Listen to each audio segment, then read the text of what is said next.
땅속에 묻힌 비밀. 2013년 10월, 우청시의 을씨년스러운 가을바람이 낡은 건물들을 스치고 지나갔다. 인적이 끊긴 지 오래된 허름한 집 한 채. 그곳은 곧 새로운 공사 현장이 될 예정이었다. 집주인과 계약을 마친 인부들은 짐을 풀고 작업 준비를 시작했다. 마당은 사람 키만큼 자란 잡초들로 뒤덮여 있어 마치 세월의 흔적을 켜켜이 쌓아 올린 무덤 같았다. 인부들은 낫을 휘둘러 길을 내고 으스스한 분위기 속에서도 묵묵히 제 할 일을 했다. 다음 날, 인부 한 명이 마당 구석에 임시 화장실을 짓기 위해 땅을 파기 시작했다. 묵직한 괭이날이 흙을 파고들 때마다 둔탁한 소리가 울렸다. 그런데 괭이가 한 뼘 정도 깊이로 들어갔을 때 쨍 하고 날카로운 금소금이 울렸다. 괭이날이 딱딱한 콘크리트 판에 부딪힌 것이다. 인부들은 고개를 갸웃거리며 힘을 모아 콘크리트 판을 드러냈다. 그 아래에는 지름 70cm 정도의 좁고 어두운 우물이 나타났다. 이런 곳에 왜 우물이 있지? 별 쓸모도 없어 보이는데 그냥 묻어버리지. 인부들은 대수롭지 않게 생각했다. 그저 오래된 태 우물이려니 했다. 그런데 그들 중 호기심이 많은 한 명이 우물 속을 들여다보았다. 어둠 속에서 아무것도 보이지 않자 그는 근처에 있던 새 갈고리를 가져와 우물 속으로 조심스럽게 내려보냈다. 갈고리가 바닥에 닿는 순간 뭔가 끈적하고 묵직한 것이 걸리는 느낌이 들었다. 그는 온몸의 힘을 다해 갈고리를 끌어올렸다. 어이, 뭔가 올라온다. 인부들은 숨을 죽이고 지켜보았다. 새 갈고리가 서서히 어둠을 뚫고 올라오자 갈고리 끝에 걸린 형체가 드러났다. 그것은 다름 아닌 섬뜩한 해골이었다. 흙이 잔뜩 묻어 있었지만 텅 빈 눈구멍과 앙상한 치아는 한눈에 봐도 사람의 해골임을 알 수 있었다. 인부들은 비명을 지르며 뿔뿔이 흩어졌고 작업 현장은 순식간에 아비규환으로 변했다. 경찰이 도착했을 때 현장은 공포와 혼란에 휩싸여 있었다. 과학수사대와 법의학 전문가들이 출동하여 우물 주변을 통제했다. 그들은 해골이 발견된 우물 속을 정밀하게 조사하기 시작했다. 좁은 우물 안, 끈적한 흙과 뒤엉킨 채 부패한 자루가 발견되었다. 자루를 끌어올려 조심스럽게 펼쳐보니 그 안에는 뼈와 부서진 옷가지들이 뒤섞여 있었다.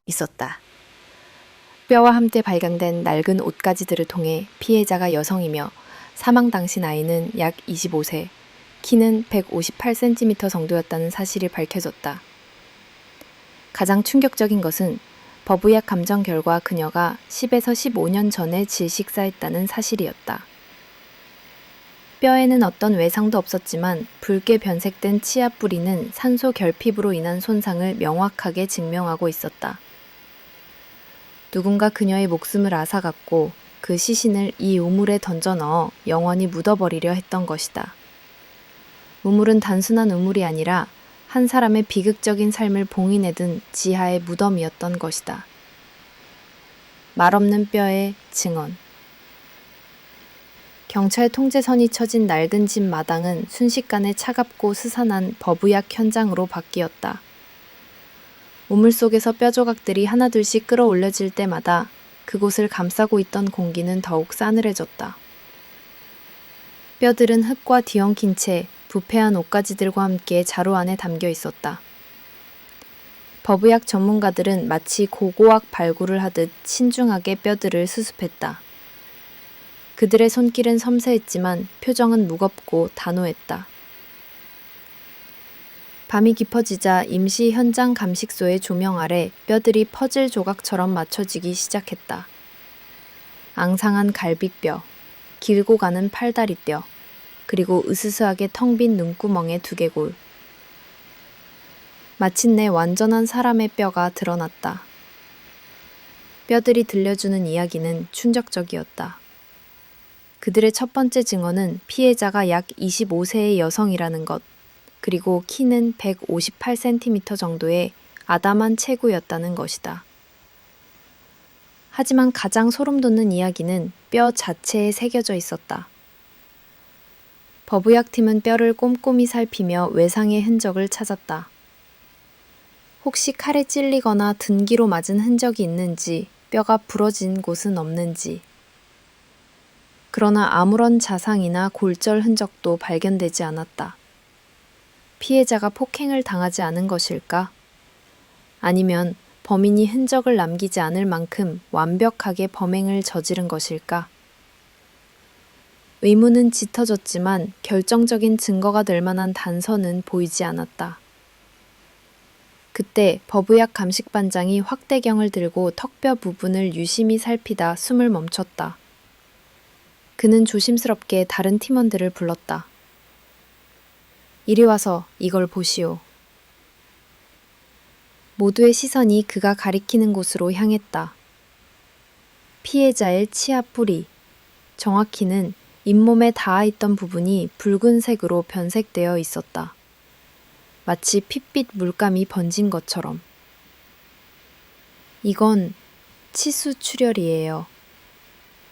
한 법의학자가 떨어진 이 붉은 흔적은 사람이 질식사했음을 명확히 보여주는 증거였다. 피해자는 외상 없이 고통스럽게 숨이 막혀 죽어간 것이다.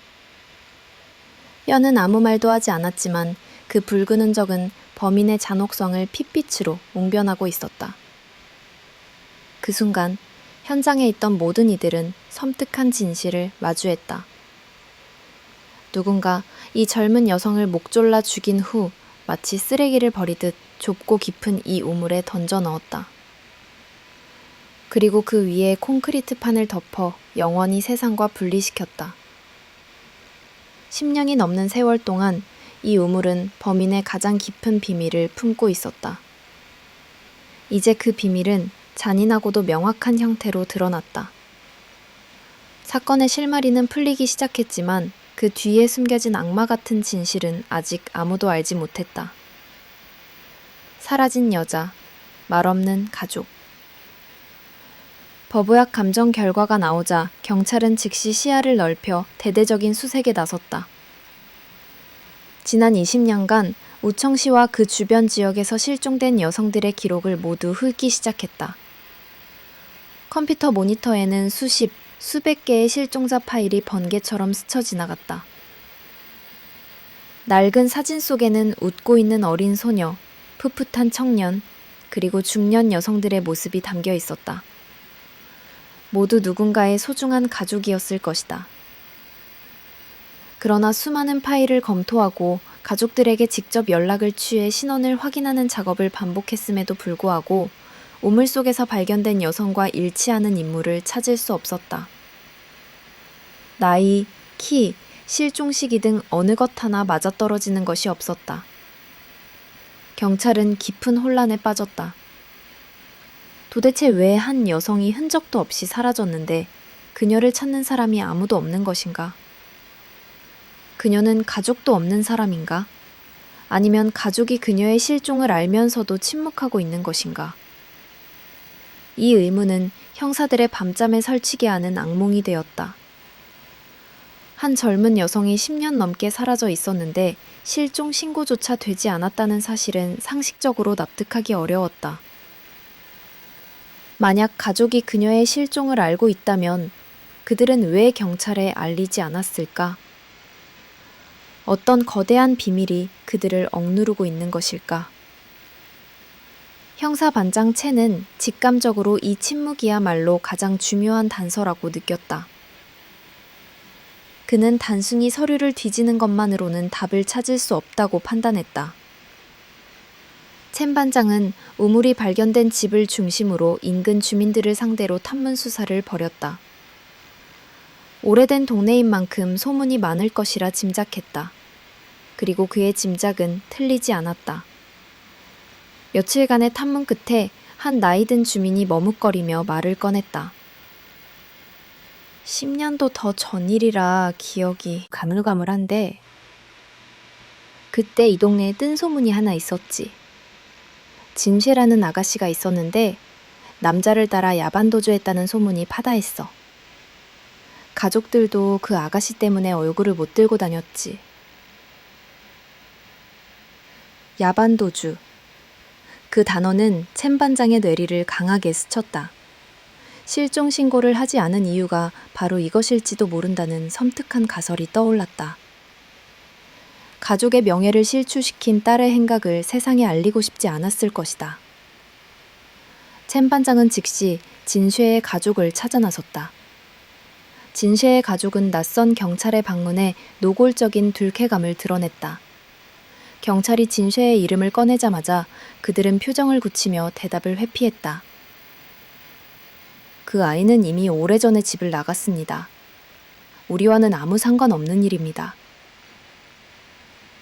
그들의 태도는 마치 깊은 상처를 건드린 듯 극도로 예민했다. 경찰은 끈질기게 설득했다.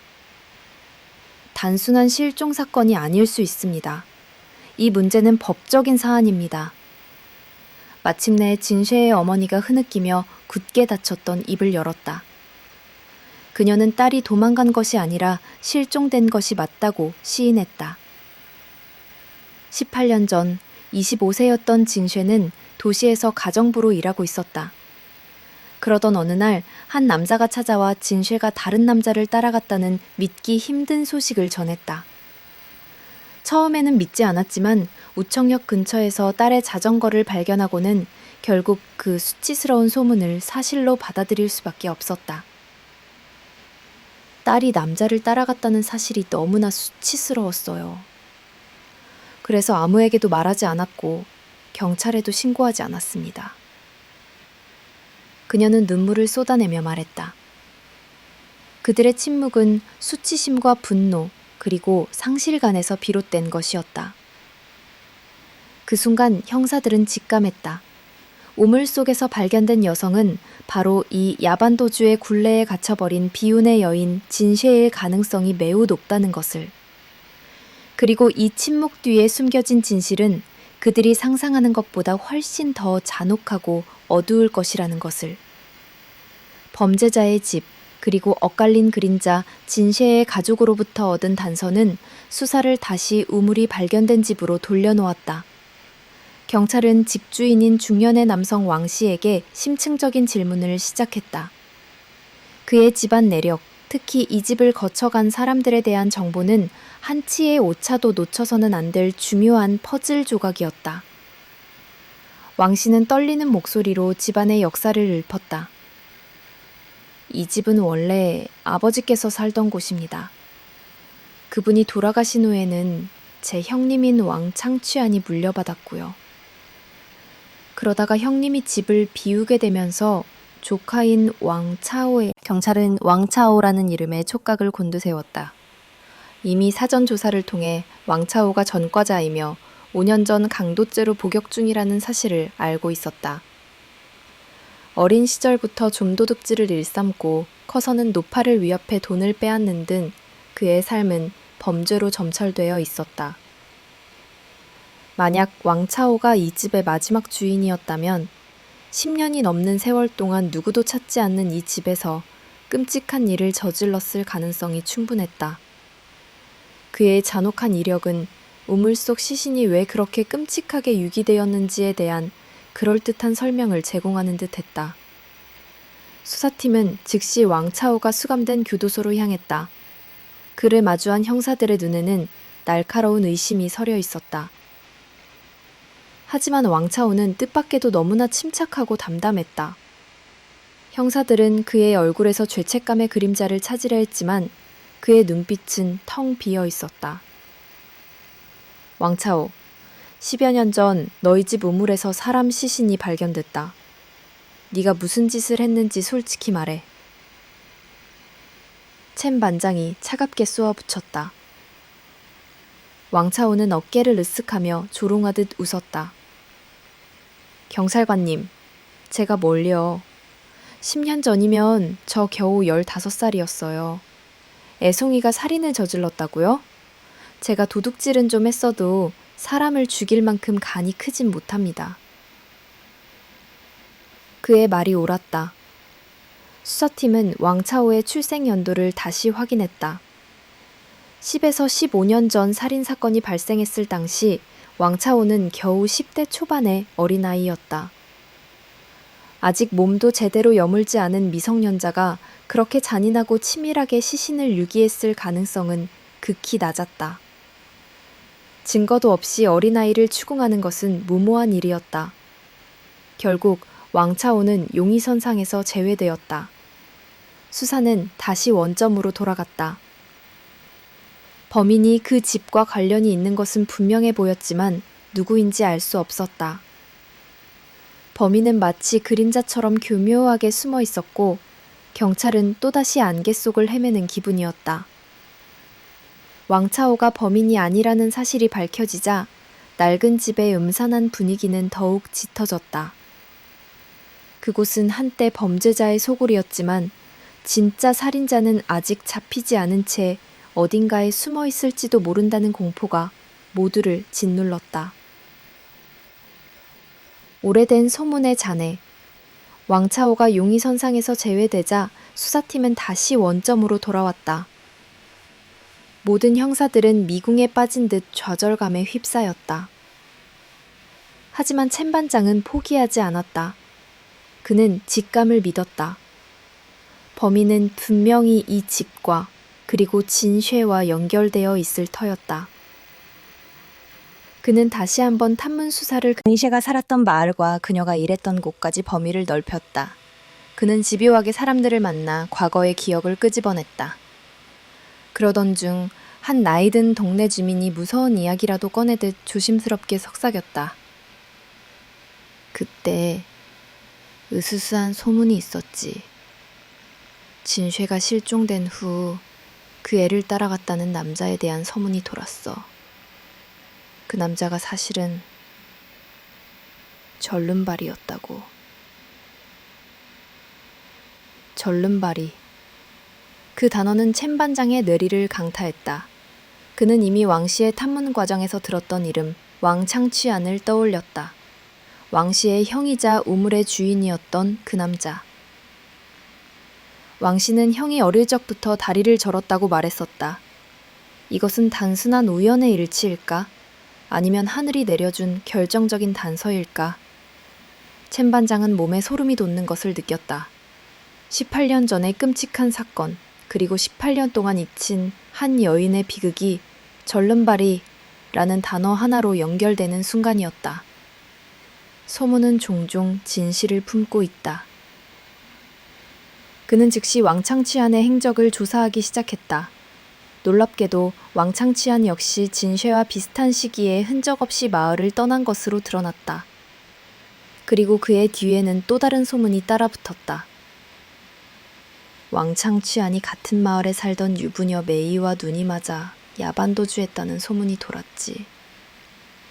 이것은 또 다른 충격적인 발견이었다. 메이라는 이름의 유부녀. 그녀 역시 당시 실종 상태였다. 이제 경찰은 2명의 실종 여성과 1명의 절름발이 남자라는 복잡한 삼각관계에 놓이게 되었다. 진쉐, 그리고 메이. 우물 속 시신은 과연 누구일까? 이 모든 소문들은 진실이 거미줄처럼 얽혀있는 미로였다. 마을 사람들은 왕창취안이 돈 때문에 진쉐를 배신하고 메이를 따라 도망갔다고 믿었다. 하지만 경찰은 소름 끼치는 의문을 품기 시작했다.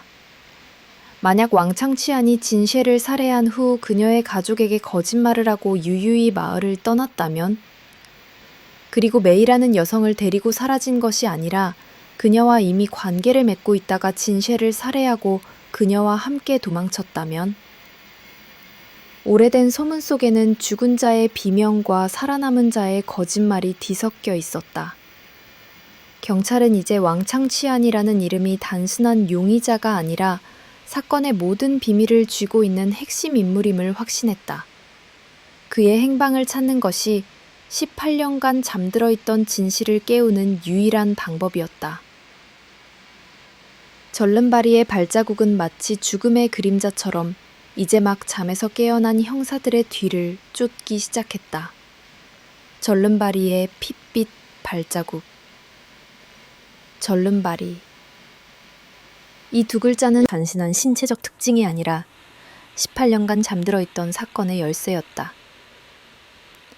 첸 반장은 즉시 수사팀에 왕 창취안에 대한 모든 정보를 재검토하라고 지시했다. 그의 가족관계, 지인, 그리고 진쉐와의 관계에 대한 소문들까지. 모든 것이 다시 새로운 의미를 갖기 시작했다. 왕 씨와의 대화에서 그는 제 형님은 어릴 적부터 다리를 절었어요. 그래서 늘 다른 사람들에게 무시당하고 살았죠. 라고 말했었다. 이 보잘것없는 정보가 이제는 사건의 중심을 꿰뚫는 결정적인 단서가 된 것이다. 진셰의 어머니가 기억하는 절름발이 남자와 왕 창취안의 존재는 소름 끼치도록 완벽하게 일치했다. 수사팀은 왕 창취안의 행방을 추적하기 시작했다. 그는 마을을 떠난 후 오랫동안 잠적했다.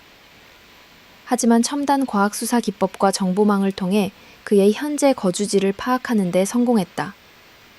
그는 우청시에서 멀지 않은 지청시에 살고 있었다. 놀라운 것은 그가 그곳에서 메이라는 이름의 여성과 함께 살고 있다는 사실이었다. 이 사실은 수사팀을 다시 한번 미궁에 빠뜨렸다. 메이 역시 실종 상태였다. 그렇다면 우물 속 시신은 진쉐가 아니라 메이라는 말인가? 아니면 왕 창취안이 진쉐를 살해하고 그녀를 버린 후 다시 메이와 새로운 삶을 시작한 것일까? 의문은 꼬리에 꼬리를 물고 이어졌다. 가장 유력한 가설은 왕 창취안이 두 여성 모두와 관계를 맺고 있었다는 것이다. 하지만 진실은 오직 그만이 알고 있었다. 경찰은 지청시로 급파되었다. 18년 전의 망령을 쫓는 듯한 긴장감이 모두를 짓눌렀다. 지청시의 허름한 주택가에서 왕 창취안과 메이가 함께 살고 있는 것을 확인했다. 그들의 모습은 평온하고 평범해 보였지만 형사들의 눈에는 그 평범함이야말로 가장 소름 끼치는 위장이었다. 체포작전은 신중하게 진행되었다. 혹시라도 그가 도주하거나 또 다른 범죄를 저지를 가능성에 대비해야 했다. 마침내 그들의 집 앞에서 왕 창취안이 나타났을 때 형사들은 그를 즉시 체포했다. 그의 다리는 소문처럼 절뚝거렸고 그의 눈은 불안하게 흔들렸다. 그를 체포하는 순간 왕 창취안은 이미 자신의 운명을 직감한 듯 미약하게 저항했을 뿐이었다. 그의 집에서 채취한 DNA와 우물 속 시신의 DNA를 비교하는 작업이 시작되었다. 모든 사람들의 심장이 쿵쾅거렸다. 이 DNA 결과는 18년 전의 비극적인 진실을 밝혀낼 마지막 퍼즐 조각이었다. 그리고 결과는 모두의 예상대로 하지만 동시에 충격적으로 나왔다. 진셰였던 것이다. 왕 창취안은 진셰를 죽이고 그녀의 시신을 유기한 후 메이를 데리고 유유히 사라졌던 것이다. 18년 동안 그는 마치 아무 일도 없었다는 듯이 평범한 삶을 살고 있었다. 이 모든 악몽의 중심에 바로 그 절름발이의 발자국이 있었다. 이제 그 발자국은 더 이상 흔적이 아니라 핏빛으로 물든 잔혹한 범죄의 증거가 되었다. 그림자와의 추격전. 왕 창취안이 지청시에 살고 있다는 사실이 확인되자 수사팀은 일촉즉발의 긴장감에 휩싸였다. 18년이라는 긴 세월 동안 잊힌 존재가 드디어 실체를 드러낸 것이다. 첸 반장은 즉시 정예 요원들을 이끌고 지청시로 향했다. 그들의 심장은 마치 전쟁터로 향하는 병사들처럼 거세게 뛰었다. 이 추격전은 단순한 범인 체포가 아니라 망각 속에 묻힌 진실을 세상 밖으로 끌어내는 성스러운 임무였다. 지청시의 낡은 주택가. 왕창치안의 집은 눈에 띄지 않는 허름한 골목에 숨어 있었다. 그곳은 마치 그가 18년 전의 끔찍한 기억을 봉인하기 위해 선택한 은신처 같았다. 형사들은 잠복하며 그의 일거수일투족을 감시했다. 겉보기에는 평범한 노인처럼 보였다. 시장에서 장을 보고 마당에 물을 주고 이웃과 담소를 나누는 그의 모습은 잔혹한 살인마의 모습과는 거리가 멀었다. 옆에는 야반도주의 주인공으로 알려진 메이가 서 있었다. 그녀 또한 18년의 세월을 고스란히 담고 있었다. 두 사람은 평온해 보였지만 형사들은 그 평온함이야말로 가장 소름 끼치는 위장이라고 생각했다. 왕창치안의 눈빛을 보십시오. 평범한 사람의 눈빛이 아닙니다. 한 형사가 속삭였다. 오랜 시간 동안 죄를 숨겨온 자의 불안과 공포가 숨겨져 있습니다. 잠복 이틀째 왕창치안이 홀로 집 밖으로 나왔다. 절뚝거리는 다리가 땅을 디딜 때마다 형사들의 심장이 함께 울렸다. 드디어 체포의 순간이 왔다. 첸 반장의 신호와 함께 형사들은 일제히 덮쳤다. 갑작스러운 상황에 왕창치안은 비명을 지르며 저항했지만 이미 18년의 세월이 그를 무기력하게 만들었다. 그는 순식간에 제압되었다. 수갑이 채워지는 순간 그의 눈은 마치 모든 것을 포기한 듯 혹은 자신의 운명을 알고 있었다는 듯 텅 비어 있었다. 체포 후 그를 경찰서로 압송하는 차 안에서 극도의 침묵이 흘렀다. 왕창치안은 아무 말도 하지 않았고 형사들 또한 굳게 입을 다물었다. 이 침묵은 마치 폭풍 전야 같았다. 경찰서로 들어선 그치었고 그의 절뚝거리는 다리는 마치 그의 죄를 웅변하는 듯 했다. 그리고 마지막 퍼즐 조각이 도착했다. 우물 속에서 발견된 시신에서 채취한 DNA와 왕창치안의 DNA를 비교한 결과가 담긴 봉투였다. 첸 반장은 떨리는 손으로 봉투를 열었다. 숨막히는 침묵 속에서 모두의 시선이 그에게 집중되었다. 봉투 안에는 단 한 문장이 적혀 있었다. 일치. 그 짧은 한마디는 18년의 모든 거짓과 기만을 산산조각내버렸다. 우물 속 시신은 메이가 아닌 바로 진쉐였음이 과학적으로 증명되었다. 왕창취안은 진쉐를 죽이고 시신을 유기한 후 메이를 데리고 유유히 도망쳤던 것이다. 그가 지청시에서 메이와 평범한 삶을 살고 있는 동안 진쉐는 우물 속에서 18년의 세월을 차가운 흙과 함께 보내야만 했다. 핏빛 DNA가 증언하는 진실 앞에서 왕창취안은 더 이상 침묵할 수 없었다. 그의 얼굴은 절망과 공포로 일그러졌고 마침내 그는 길고 잔인한 진실을 털어놓기 시작했다. 악마의 고백. 취조실의 차가운 공기는 왕창취안의 피부를 파고들었다. 그는 더 이상 저항하지 않았다. DNA 증거 앞에서 그의 모든 거짓말은 무너져 내렸다. 그는 체념한 듯 마치 오래 묵은 짐을 내려놓는 사람처럼 고개를 떨구고 18년 전의 끔찍한 진실을 토해내기 시작했다. 그의 목소리는 낮고 탁했지만 그 안에 담긴 내용은 듣는 이들의 심장을 얼어붙게 만들었다. 전 어릴 적부터 다리를 절었어요. 늘 놀림을 당하고 사람들에게 무시당했죠. 그래서 제대로 된 결혼도 못하고 정신이 온전치 못한 여자와 억지로 살아야 했습니다.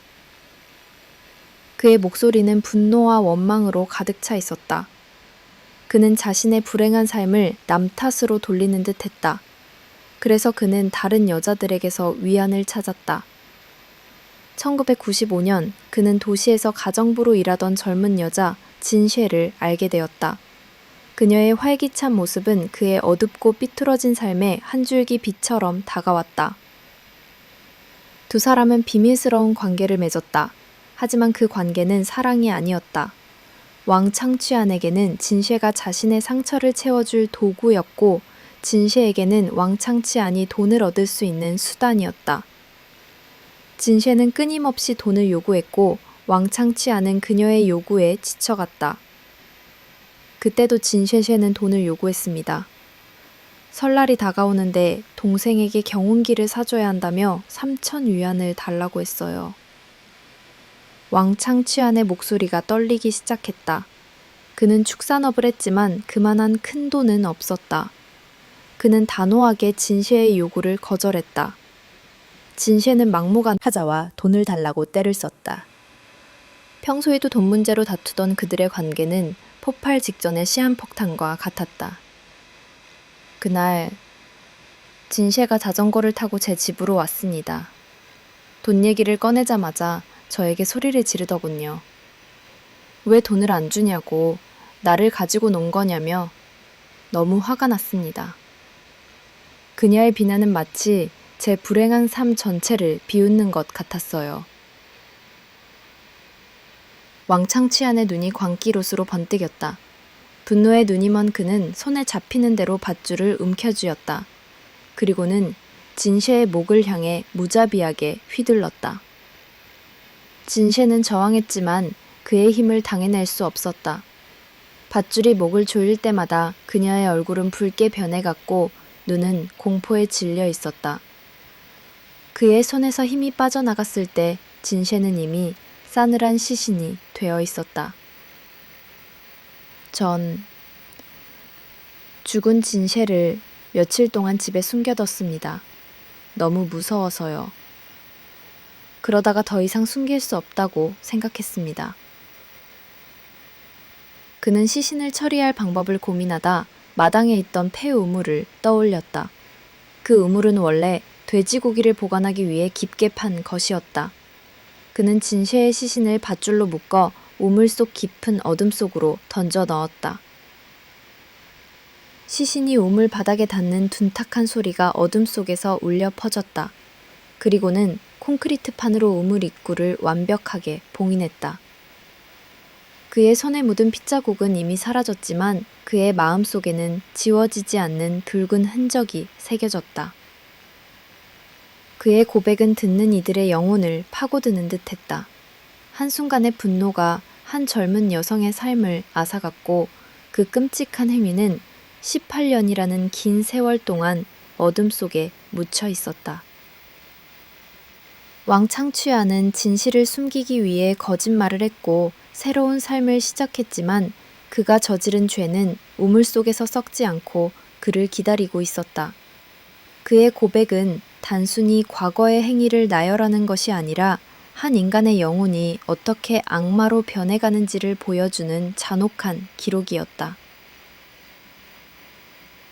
거짓의 연극, 진셰의 시신을 우물에 유기하고 콘크리트로 완벽하게 봉인한 왕창치아는 잠시 안도감을 느꼈다.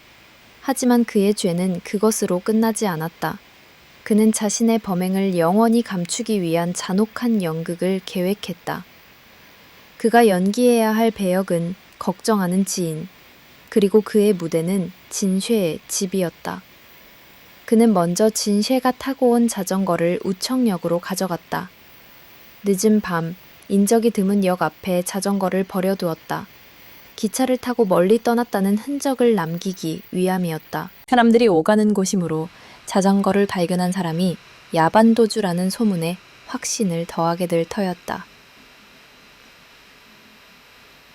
그의 가장 소름 끼치는 연기는 그 다음 날 시작되었다. 절뚝거리는 다리로 진쉐의 집을 찾아간 그는 마치 딸의 소식을 전하러 온 선한 사람처럼 위장했다. 진쉐의 어머니는 그의 갑작스러운 방문에 경계하는 눈빛을 보냈지만 왕창취아는 능숙하게 연기를 펼쳤다. 아주머니, 큰일 났습니다. 진쉐가 남자를 따라갔다고 하더군요. 왕창치안의 목소리는 마치 남의 불행을 걱정하는 듯 슬픔에 잠겨 있었다. 그의 연기는 완벽했다.